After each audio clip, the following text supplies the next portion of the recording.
yang lebih penting itu branding atau konsolidasi politik. Kayak kita tahu Mas Pram mungkin kemarin menang di Jakarta juga karena konsolidasi di level elitnya juga sangat bagus. Model Mas Pram atau model KDM yang disukai oleh pemilih. Makanya pertanyaannya kembali ke Mas Pram. Apakah Mas Pram nyaman dengan apa yang beliau dapatkan sekarang? Kalau misalnya dia punya keinginan 2029 seperti yang Tatang tadi sampaikan, nggak cukup. Ini menjadi pelik berikutnya. Kalau misalnya pasangan yang dipilih Pak Prabowo itu bukan Deddy Mulyadi, pertanyaannya Deddy Mulyadi dengan elektabilitas yang mungkin sangat tinggi karena approvalnya tinggi itu bisa jadi proxy. Pertanyaannya kemana? Apakah dia siap jadi jurkamnya Prabowo Subianto? Apakah dia ikhlas hanya sekedar sebagai vote gathernya Prabowo Subianto? Nah ini lagi-lagi nih kembali nih. Partai yang lain emang diem aja.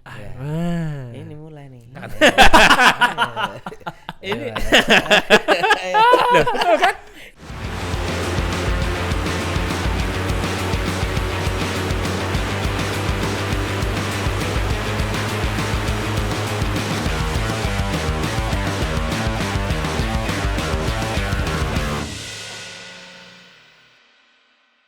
Mas Pram kan dari sisi kebijakan juga kayaknya memang fokusnya main di hal-hal esensialnya itu ya. Taman 24 jam, perpustakaan ditambah. Nah, yang satu juga soal aglomerasi tuh. Iya, tiba-tiba diam-diam Transjakarta sampai Bogor.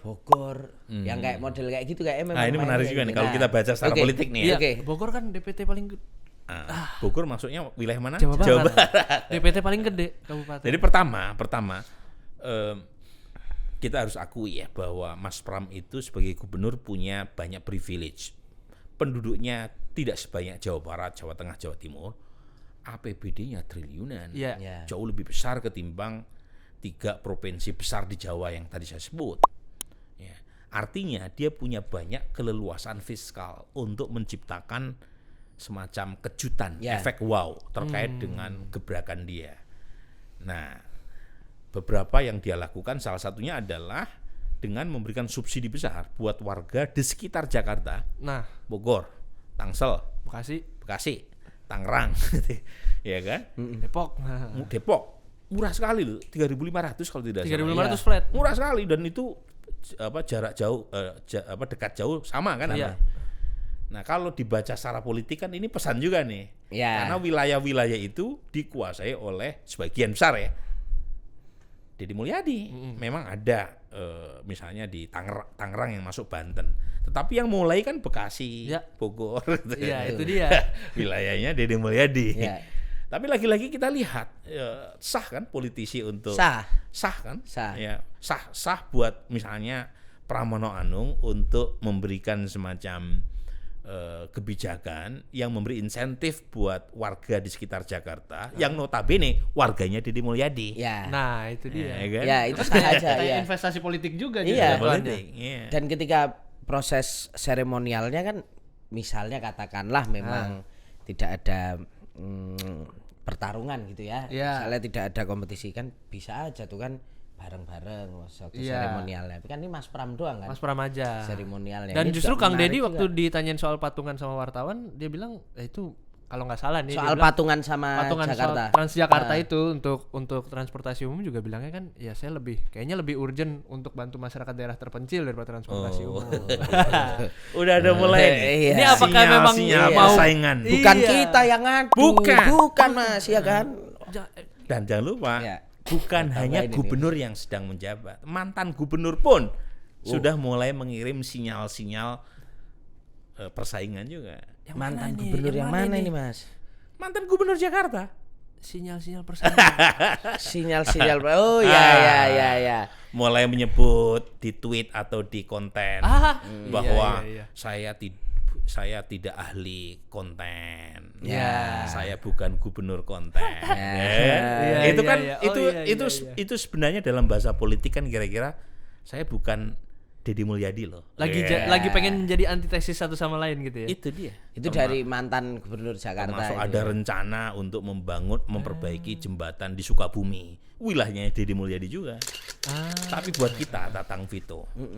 Persaingan antar politisi itu asalkan menguntungkan rakyat nggak apa-apa, biarin aja. Kita mah sebagai user orang Sukabumi Kalau tiba-tiba jembatannya dibangun sama Anies atau relawannya Anies, kemudian Deddy Mulyadi nggak mau kalah membangun jembatan di sampingnya, itu kan alhamdulillah. Itu kan nanti marketingnya berlomba-lomba Pramono dalam Anung, kebaikan. ya kan?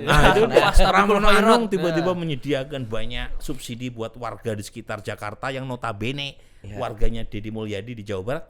Ya mengapa tidak? Ya, biarin aja. Ini kan fastabikul khairat. Fastabikul khairat. Berlomba dalam kebaikan. Jadi kita manfaatkan aja. Justru kita rugi kalau politisi skongkol. Rugi. Nah, skongkol termasuk bikin semacam kartel. Kartel itu salah satu cirinya adalah mereka berkolaborasi, mereka cenderung berkoalisi dan tidak berkompetisi. Dan akibatnya pemilih itu di fait accompli dengan pilihan yang terbatas. Mau nggak mau ada kayak koalisi raksasa itu kan makanya nggak di. Iya, pilihannya jadi terbatas. Padahal aspirasi atau preferensi publik sangat tidak terbatas, beragam. Tiba-tiba dikasih pilihan yang terbatas. Kalau sekarang kan yang suka dengan karakter Deddy Mulyadi silakan, yang suka dengan karakter Pramono Anung silakan, yang suka dengan gaya Mas Anies silakan, dengan gaya Mas Ganjar silakan, dengan gaya Pak Prabowo gitu ya. Jangan lupa ya. Ketawa-ketawa ya. Ini ketawa ya. Silakan. Dari tadi kita ngomong dua orang seolah-olah kita cuma dua ini.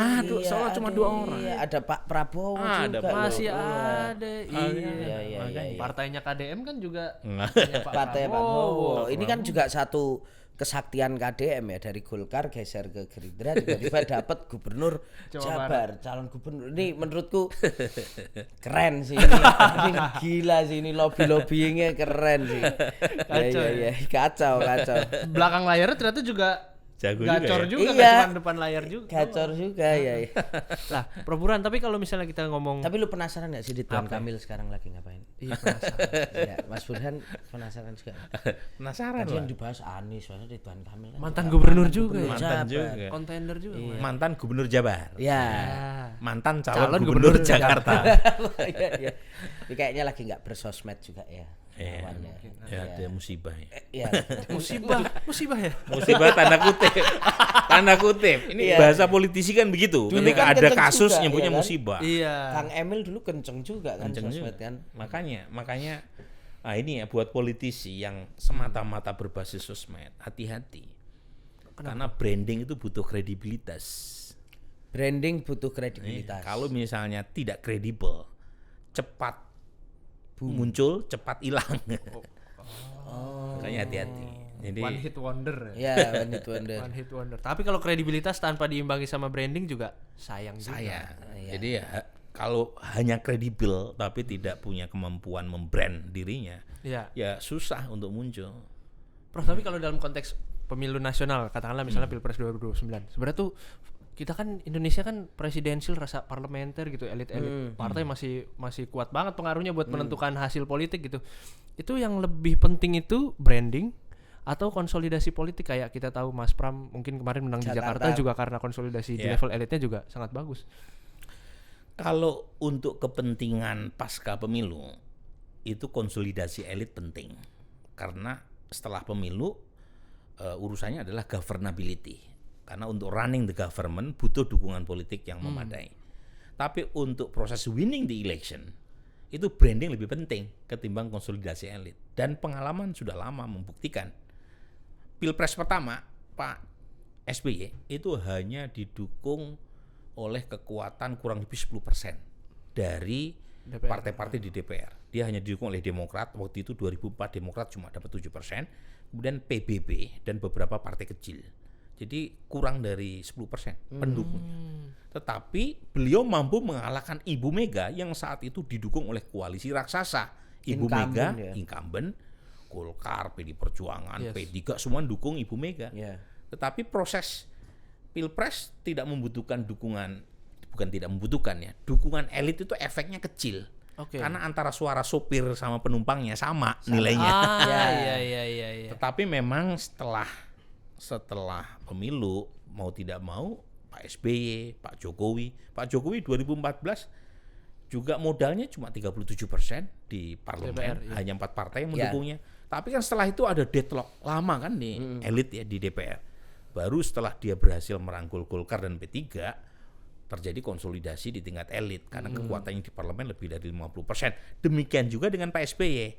Setelah Pak SBY menang dan kemudian Pak JK wakil presidennya Pak SBY waktu itu mengambil alih Golkar dan akhirnya kekuatan pendukung Pak SBY itu menjadi mayoritas di parlemen.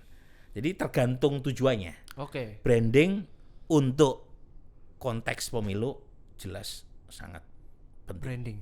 Tapi setelah itu konsolidasi elit. Konsolidasi elit. Jadi kalau misalnya mengatakan elit dulu, ya elit kan paling berapa yang kan bisa dihitung elit. Sementara pemilih itu kan ada ratusan juta. Oh ini juga yang jadi tesis bahwa kenapa Mas Pram menang itu karena Jakarta itu selalu punya kecenderungan oposisi ya Mas. Artinya melawan Yang menang figur yang yang dianggap representasi kekuasaan gitu. Iya, pengalaman Jakarta seperti itu. Jakarta kayak gitu kan pengalamannya. Karena kebetulan incumbent di Jakarta sulit sekali ya untuk bisa menang. Ahok misalnya, meskipun Ahok mungkin bukan contoh yang tepat ya, karena waktu itu ada ada 212 yang membuat Ahok sulit untuk terpilih kembali ya. Tetapi Fauzi Bowo juga. Tapi poin saya kasus di Jakarta kemarin memang ada unsur elit juga meskipun tidak secara langsung ya yang 2024 membantu ini maksudnya kan? 2024 kemarin yang membantu Mas Pram menang. Karena koalisi raksasa Ridwan Kamil dengan siapa? Dengan Pak Sus. siapa? Pak Suswono dari PKS.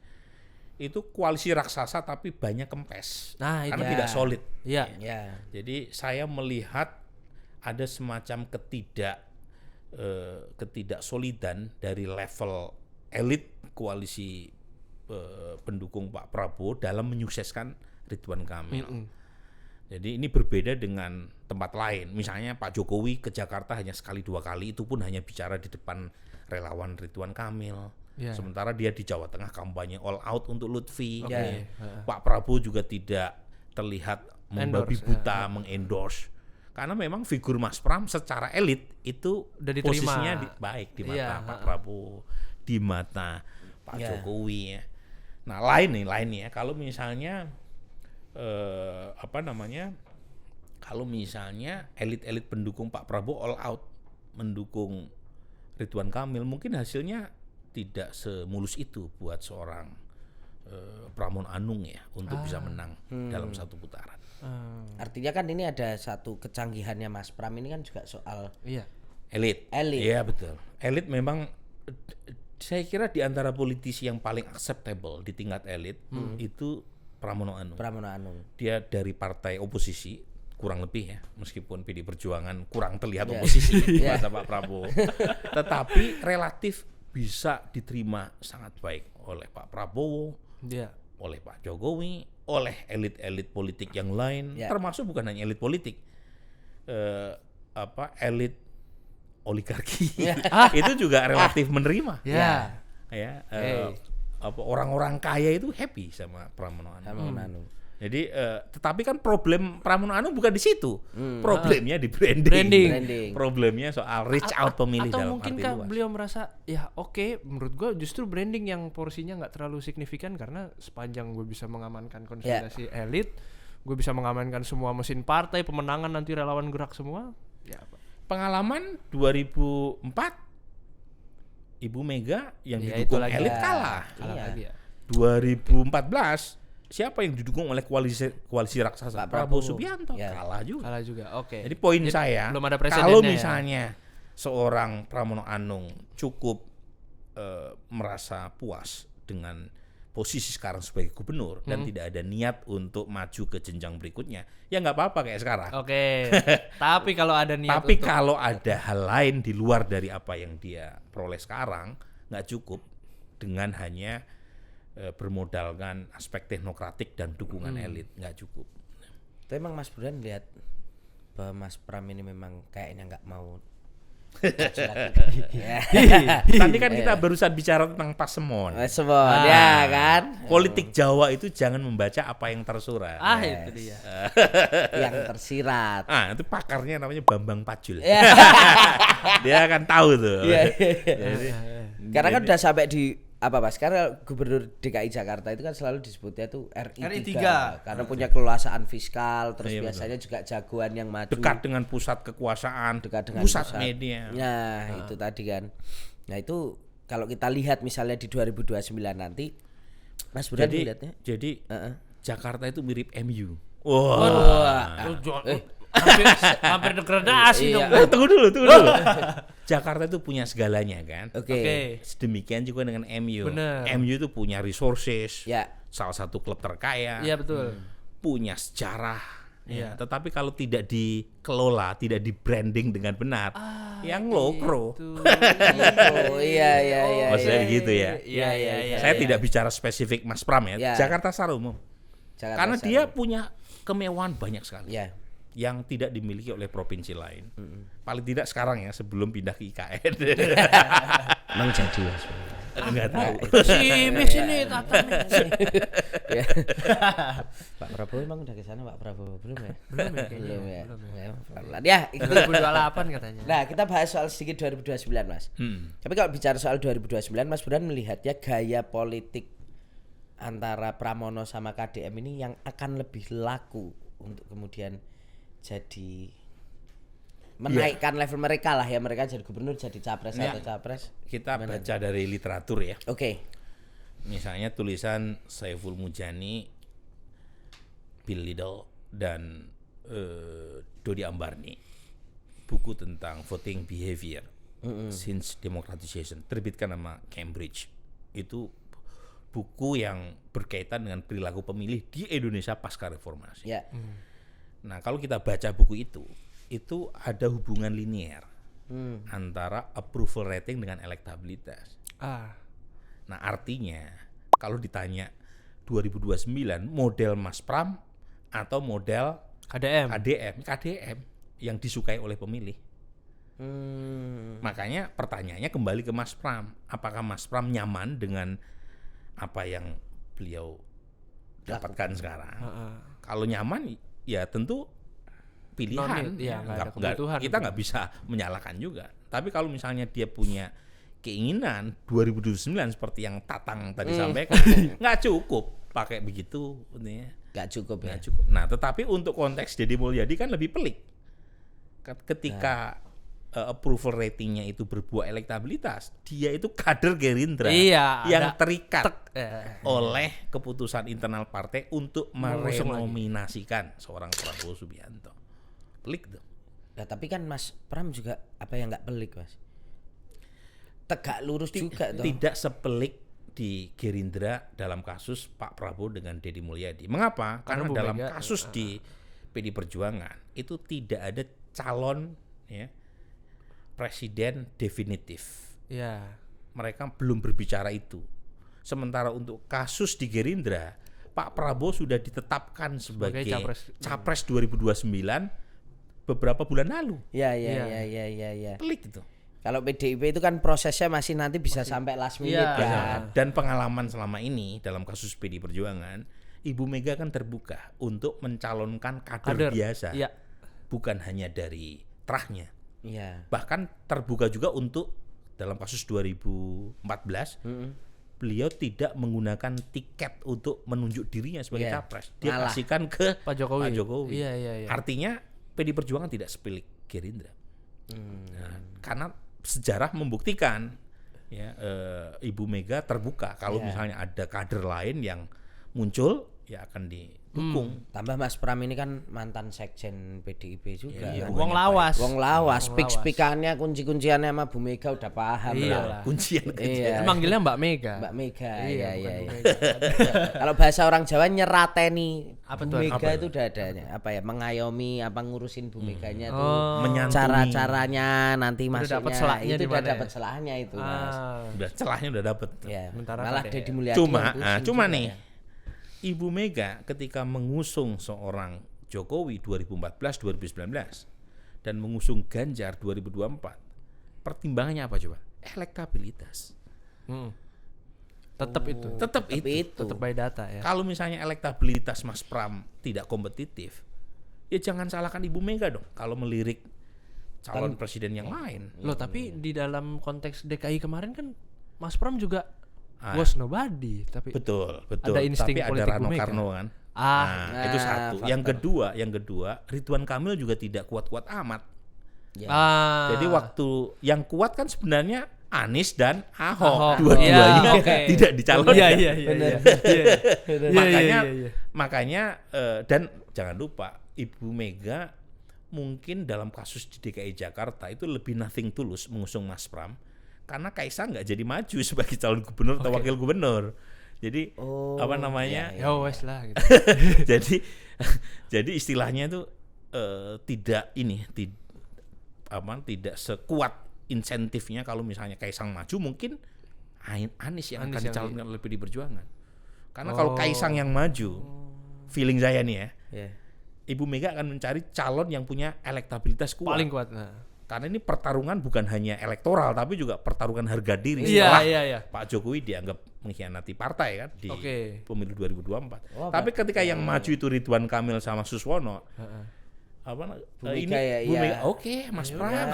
Yang penting, ini yang bukan penting mendiskreditkan Mas Pram juga enggak bukan. tapi situasi Justru itu kan menjadi kekuatan Mas Pram karena dia menjadi titik temu dari sekian banyak kepentingan politik elit yang berbeda satu sama lain. Dia menjadi titik tengahnya. Memang Iya. Dan ini akan menjadi peta yang beda lagi kalau 2029 Pak Prabowo maju. Jadi poin saya nih ya, kalau misalnya Mas Pram elektabilitasnya tidak kompetitif, itu Ibu Mega juga akan melirik kader lain. Ini berdasarkan pengalaman sebelumnya ya. Waktu Mas Ganjar dicapreskan 2024 bulan April tanggal 21, saya apa? Karena pas hari Kartini. Iya kan? Iya. Waktu itu elektabilitas Mas Ganjar nomor 1. Benar. Betul. Tinggi banget waktu itu. Tinggi banget. Ya. Meskipun trennya setelah itu justru turun ya karena kasus Piala Dunia U20 ya. Tapi poinnya kan elektabilitas. Karena Ganjar waktu itu pun juga punya masalah dengan elit PD Perjuangan kan. Ingat nggak yang Dewan Kolonel itu? Oh iya. Tetapi kan Ibu Mega kekeh. Demikian juga ketika Ibu Mega mengusung Pak Jokowi di 2 pemilu sebelumnya. Lagi-lagi alasan elektabilitas.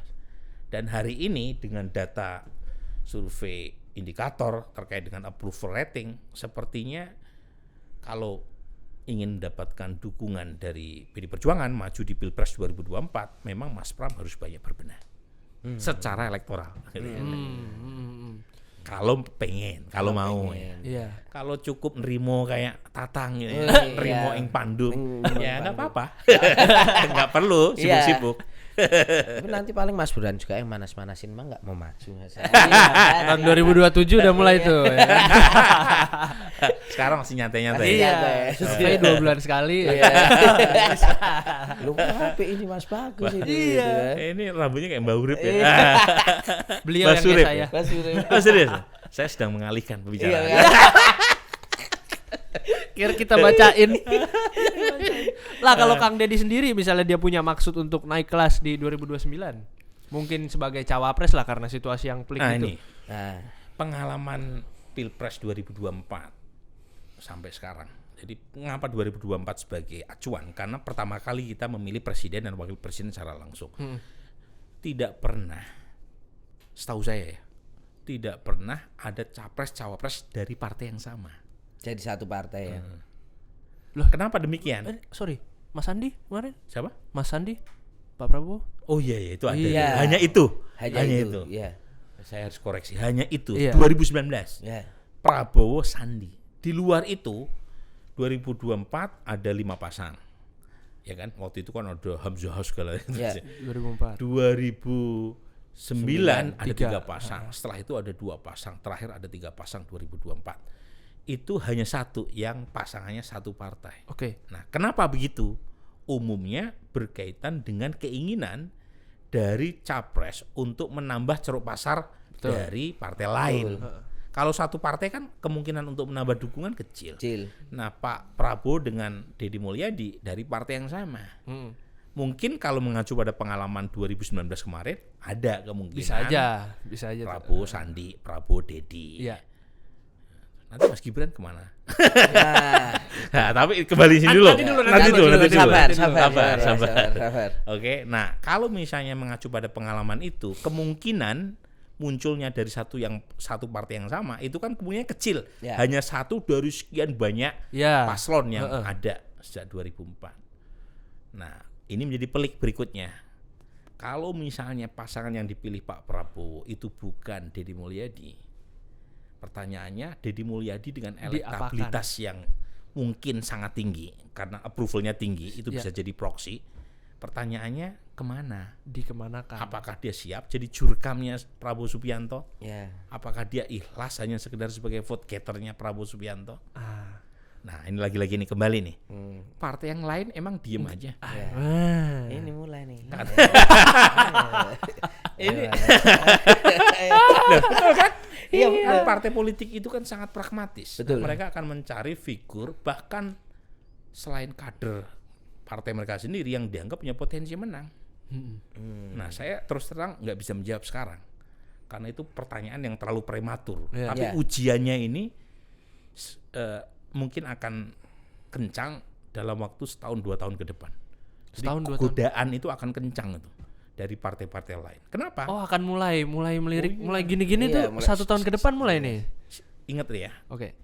MK memutuskan menghapus presidensial threshold. 0%. Iya. Artinya partai-partai terutama yang lolos PT, kalau misalnya mereka melihat ketua umumnya tidak menjual, tidak kompetitif, mereka akan mencari figur yang dianggap punya potensi menang. Nah, di situ tuh komplikasinya. Ini saya jadi teringat Mas Ganjar. Waktu Mas Ganjar mulai menyalip elektabilitasnya di peringkat pertama ya, tahun 2022. Waktu itu kan banyak partai yang mulai ingat gak? Ada Koalisi koalisi Indonesia Bersatu. Iya. Ada Nasdem pengen ketemu macam-macam. Tapi Mas Ganjar kan situasinya dilematis karena partainya belum meresmikan sebagai capres buat Mas Ganjar. Nah, ujungnya dia memilih untuk menunggu keputusan internal partainya. Tapi partai-partai lain keburu mencari capres yang lain. Nah, pertanyaannya, apakah Mas Deddy akan mengikuti jalur itu atau tidak? Hanya Deddy Mulyadi yang bisa menjawabnya. Iya. Dan sebagai catatan, Deddy Mulyadi ini kan juga bukan kader Gerindra lawas. Iya, dia baru masuk karena urusan pilkada kan. Iya. Artinya bisa sangat mungkin juga Bursa transfer lagi. Iya, bursa transfer lagi. Here we go lagi. Nih, Iya. kalau ngobrol sama wartawan enaknya begini. Gua enggak usah daking-daking gitu loh. Istilahnya tuh mantap. Mantap. Bursa transfer. Here we go deh dimulai Iya. gitu. Nah, itu ya, Itu. Fabrizio ya. Iya, MU lagi ya. Kalau Kang Deddy geser, Fabrizio masuk juga itu. Iya. Itu kan. Here we Fabrizio go, Romano. gimana? Iya, pelik ya. Pelik. Dan Gerindra juga akan merasa rugi karena salah satu kadernya udah Nah, tinggi ini juga. ini kan bagaimanapun kan ya itu poin menarik gitu. Hari ini Deddy Mulyadi menjadi aset elektoral buat Gerindra. Benar. Karena kan Gerindra jadi punya banyak vote getter, Iya, bukan hanya iya, Pak iya. Prabowo kan. Iya. Jadi ada punya banyak lini untuk meraih suara buat partai. Nah, tetapi kalau misalnya Deddy Mulyadi tidak sami'na wa ta'na, Iya. kan dia bisa menjadi ancaman buat Gerindra. Iya. Nah, ini yang kita tidak tahu sekarang karena sejauh ini hubungan Deddy Mulyadi dengan Pak Prabowo masih baik. Bagus. Kemarin saya lihat acara di Karawang disiarkan sama televisi, Deddy Mulyadi dipanggil khusus Iya. ke mobilnya Pak Prabowo, kemudian dia memberikan salam hormat. Kemudian dia juga didukung sejauh ini kan kontroversi berkaitan dengan kebijakan Deddy Mulyadi kan didukung sama elit Gerindra, dibela sama elit Gerindra. Oke. Tapi lagi-lagi kan itu hari ini. Hari ini Kita nggak tahu oke. ke depan. Iya. Hari ini bisa beda, bisa weekend besok bisa beda Benar. lagi. Jangan gitu serius-serius politik kan kan. Cair. Itu. Nah, ini gitu. Oke. Kan. Oke, pertanyaan terakhir Vito apa? Lu. Loh, pertanyaan apa? Terserah. Aduh, Pang aja lah, pang. Ini tapi menarik ya, legitimasi politik. Gaya komunikasi yang lebih berpeluang diterima. sebagai presiden untuk semua kalangan ya. Atau mungkin capres lah, capres semua kalangan.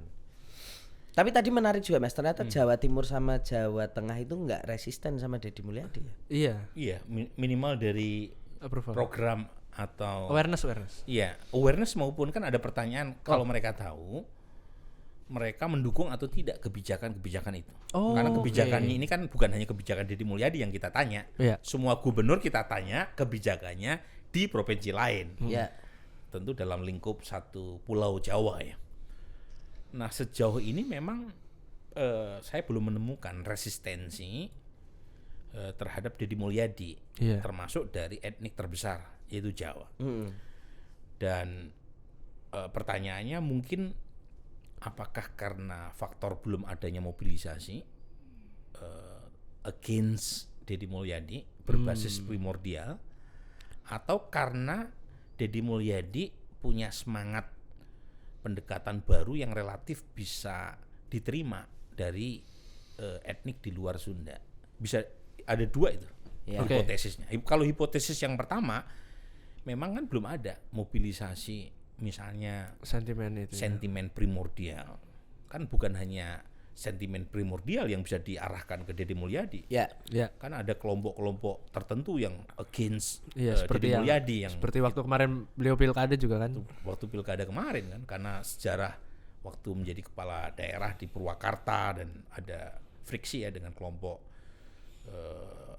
tertentu ya yang saya tidak bisa menyebut. Tetapi itu kan belum ada mobilisasi itu. Tapi jadi kita nggak bisa membuktikan hipotesis yang pertama. Tetapi hipotesis yang kedua itu menarik. Kalau misalnya ini terbukti, berarti pendekatan yang berbasis medsos ini itu bisa melampaui sekat-sekat etnik. Iya. Nah, saya belum lama fieldwork di 4 provinsi di bagian timur Indonesia. Dan biasa kalau saya penelitian itu saya nanya wong cilik di sana ya, supir taksi. Saya nanya porter di bandara. Saya nanya misalnya pegawai di warung makan. Itu nyampe ke Maluku Utara, nyampe ke Sulawesi Utara, nyampe ke Sulawesi Selatan, nyampe ke Bali soal Deddy Mulyadi. Oh, jadi pembicaraan nasional. Jadi pembicaraan. Jadi karena sebagian mereka kan kenal saya kan. Dan nanya, Mas Burhan, gubernur yang muncul ini siapa menurut Mas Burhan? Karena mungkin karena media juga sering mengundang, jadi saya dikenal sama wong-wong cilik. Nah, kemudian saya tanya balik, menurut Bapak siapa? Menurut Mbak siapa? Nah, mereka menyebut tuh nama Deddy Mulyadi top of mind. Top of mind ya. Nah, itu kan melampaui batas-batas etnik, batas-batas wilayah. Jadi medsos ini luar biasa nih. Saya sendiri karena bukan generasi Z ya, agak sulit juga misalnya TikTok saya punya tapi nggak aktif. Jadi nggak cukup mampu juga memaknai TikTok seperti apa sih algoritmanya. Saya cukup aktif di Twitter, tapi di tempat lain nggak terlalu aktif.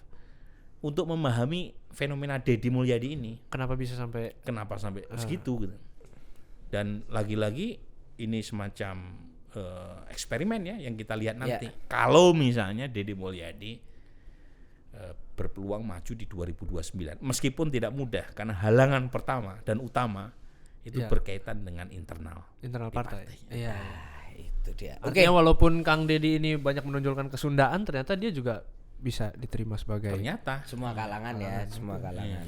Respect juga nih. Oke. Ya Kang Deddy Gitu. Mas Pram itu sudah kami beda-beda bantu untuk mencarikan PR dan juga analisa-analisanya ke depan ya kan. Jadi selain dirasani ini kan juga bagus juga kalau didengarkan konsultasi politik ini. Ini bukan gibah nih ya. Ini bukan gibah ya kan. Soalnya Ahmad Dhani bilang gibah ya. Untuk mantan yang lain. Ya. Oke. Mas Burhan, kita tutup dulu aja kali ya. Oke, gitu sahabatku Mas tutup. Terima kasih ya sudah mengikuti kami, semoga tercerahkan. Mas Burhan, terima kasih untuk masukan-masukannya. Sehat-sehat selalu, Mas. Oke. Siap. Makasih undangannya. Nanti kita undang ketemu. Kita undang lagi. Oke, sahabatku Mas tutup, saya Tata Gurita. Saya Vittorio. Kita bertemu lagi di Ngegas dan Nampol berikutnya. Sia.